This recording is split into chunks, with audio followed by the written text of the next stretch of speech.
ಯಾಕಂದ್ರೆ ರಾಜರು ಸಹಜವಾಗಿ ಕೆಲವು ವಯಸ್ಸಾದಾಗ ಹೆಣ್ಣು ಮನೋರಂಜನೆ ಮಾಡ್ತೇವೆ, ಹಾಗೆ ಅವರು ಭೇಟಿ ಆಡುವಂಥ ಕೆಲಸವನ್ನು ಮಾಡ್ತಾರೆ ರಾಜರು. ಆ ಒಂದು ದಿವಸ ರಾಜ ಏನು ಮಾಡ್ತಾನೆ ಅಂದರೆ ಬೇಟೆ ಆಡೋಕ್ಕೆ ಅರಣ್ಯಕ್ಕೆ ಹೋಗ್ತಾನೆ. ಹೋಗುವಂಥ ಸಂದರ್ಭದಲ್ಲಿ ಬೇಟೆ ಆಡ್ತಾನೆ ಭಾಳ ಆಯಾಸಾಗ್ತದೆ. ಆಯಾಸಾದಾಗ ನೀರು ಭಾಳ ಅನಿವಾರ್ಯ ಆಗಿರ್ತದೆ ಕುಡಿಯೋದು. ಯಾಕೆ ನೋಡ್ತಾನೆ ನೀರೇ ಇಲ್ಲ, ಭಾಳ ಆಯಾಸ ಆದಾಗ ಬಿಸಿಲು. ಆಗ ದೂರಲ್ಲಿ ನೋಡ್ತಾನೆ ಒಂದು ಗುಡಿಸಿಲಿತ್ತು. ಆ ಗುಡಿಸಿನಲ್ಲಿ ಕೂಡ ನೀರು ನಮ್ಗೆ ಸಿಗ್ಬೋದು ಅಂತೇಳಿ ಒಬ್ಬ ರಾಜನಾದರೂ ಕೂಡ, ಪರೀಕ್ಷಿತ್ ಮಹಾರಾಜ ಆದರೂ ಕೂಡ ಏನು ಮಾಡ್ತಾನೆ ಅಂದರೆ ಒಂದು ಗುಡಿಸಿಗೆ ಹೋಗ್ತಾನೆ. ಆ ಗುಡಿಸಿನಲ್ಲಿ ಒಬ್ಬ ಸಾಧು, ಅವನ ಹೆಸರು ಶಾಮಿಕ ಮುನಿ ಅಂತೇಳಿ ಅಥವಾ ಸಮೀಕ ಮುನಿ ಅಂತ ಕೂಡ ಕರೀತಾರೆ. ಅವರೇನಾಗಿದ್ದಾರೆ ಇಡೀ ತಪಸ್ಸಲ್ಲೇ ಧ್ಯಾನದಲ್ಲಾಗಿದ್ದ. ಯಾಕಂದರೆ ಭಾಳ ಜನ ಋಷಿಮುನಿಗಳು ಈ ಮೂರು ಲೋಕವನ್ನು ಬಿಟ್ಟು ಪರಮಾತ್ಮನ ಕಡೆ ಹೋಗ್ತಾರೆ. ಅವ್ರು ಯಾರು ವಿಚಾರ ಮಾಡಲ್ಲ, ಕೇವಲ ಪರಮಾತ್ಮನ ಮುಂದೆ ವಿಚಾರವನ್ನು ಮಾಡ್ತಾರೆ.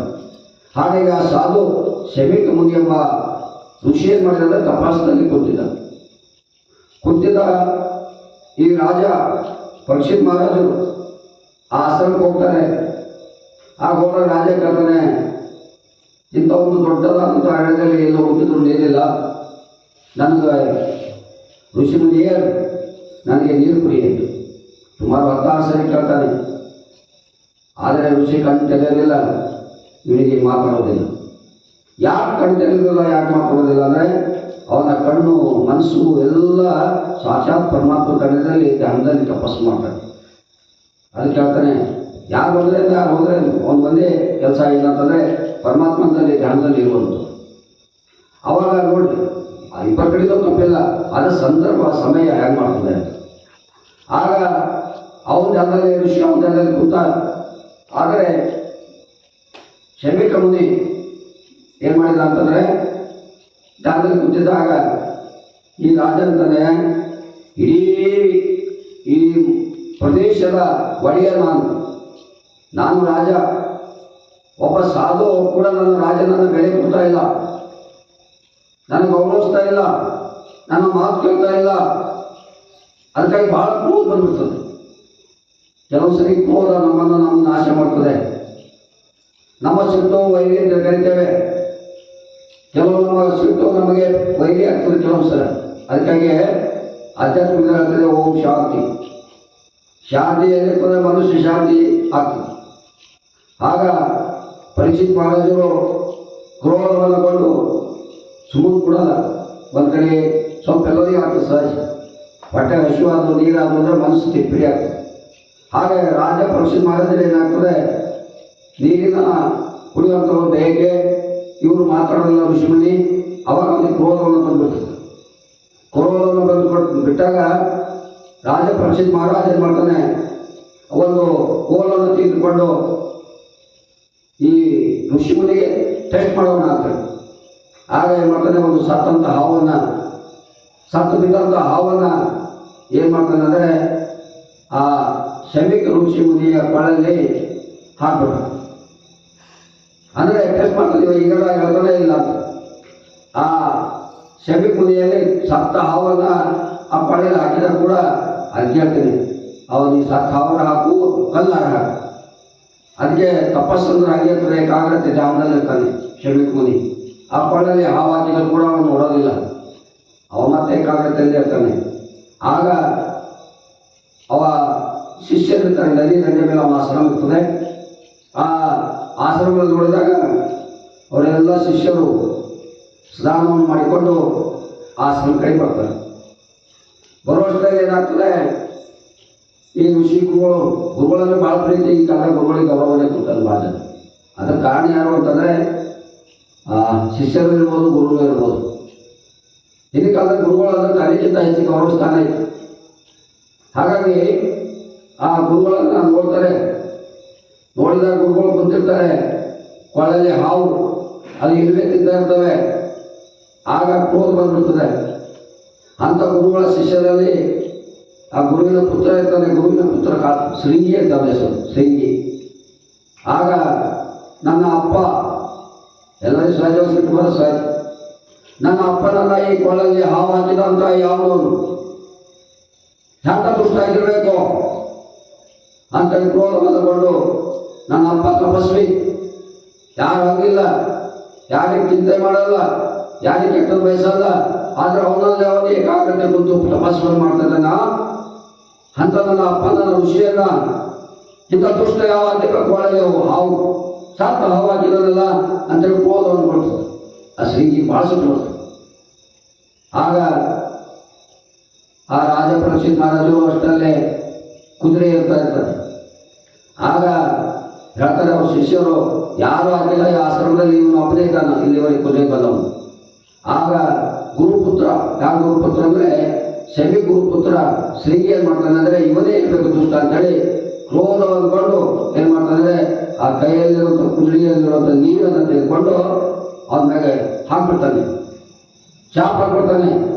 ಶಾಪ ಹಾಕಿ ಏನಂತಂದ್ರೆ, ದುಷ್ಟ,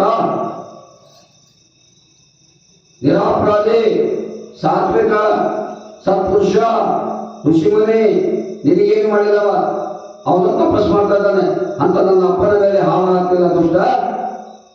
ನೀನು 7 ದಿವಸದಲ್ಲಿ ನಿನ್ನ ಪ್ರಾಣವನ್ನು ಹಾವಿನ ಮೂಲಕ್ಕೆ ಸರ್ವನಾಶ ಶಾಪವನ್ನು ಕೊಡ್ಬಿಟ್ಟ.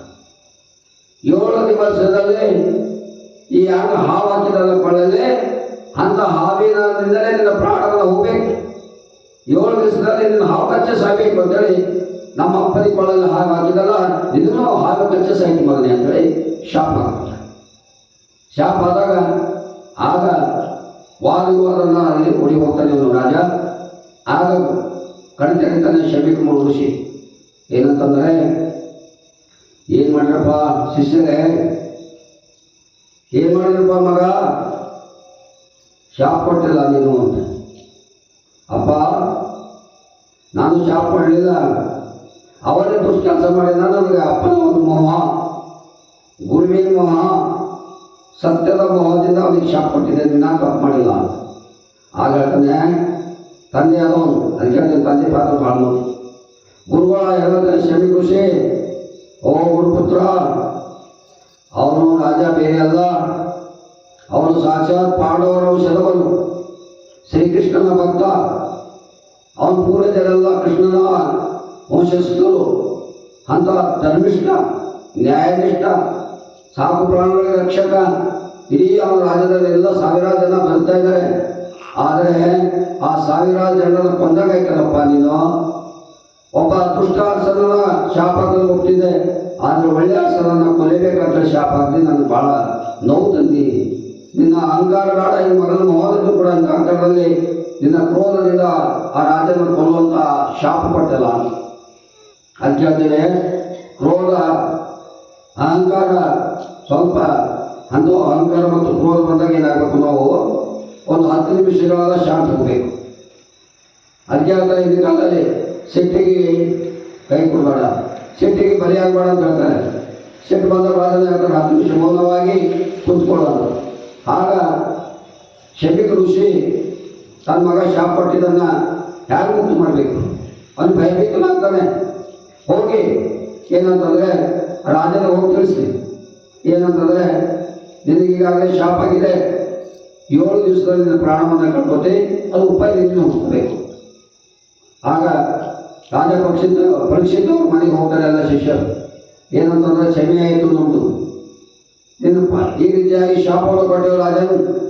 ಆಗ ರಾಜ ಅಂತಾನೆ, ನಿನ್ನ ಶಾಪಕ್ಕೆ ನನ್ನ ಗುರಿಯಾಗಿದೆ, ಅದು ನನ್ನ ತಪ್ಪನಿನ ತಂದೆಯನ್ನ, ಸುಮ್ಮನೆ ಕುಳಿತಂತ ಋಷಿಯನ್ನ, ಸಾತ್ವಿಕಾದಂಥ ಸಂತರನ್ನ ನಾ ಏನೇನು ಹಾಕಿದ್ದೇನೆ, ಹಾವು ಹಾಕಿದ್ದೆ ಸತ್ಯ ಅಲ್ಲ, ಹಾವು ನನಗೆ ಕೊಳ್ಳಲು ಹಾಕಿದ್ದೇನೆ.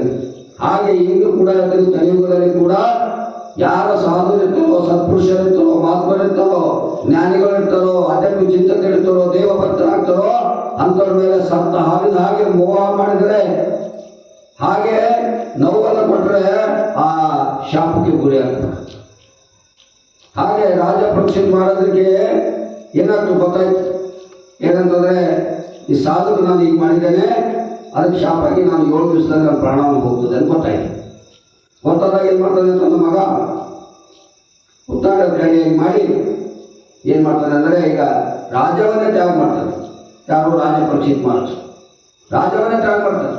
ಆಯಿತು, ಎಲ್ಲರಿಗೂ ಗೊತ್ತಾಗ್ತದೆ. ಡಾಕ್ಟರ್ ಹೇಳ್ತಾನೆ ಏನಂದ್ರೆ ನಿನ್ನ ಆಯಿತು ನೀವು ಭಾಳ ದಿವಸ ಇರೋದಿಲ್ಲ, ಆಯ್ತಪ್ಪ ನೀವು 10 ದಿವಸ ಸಾಯ್ತಿ 1 ದಿವಸ ಸಾಯ್ತಿ ಅಂದರೆ 7 ದಿವಸ ನಿದ್ದೆ ಆಗ್ತಲ್ಲ.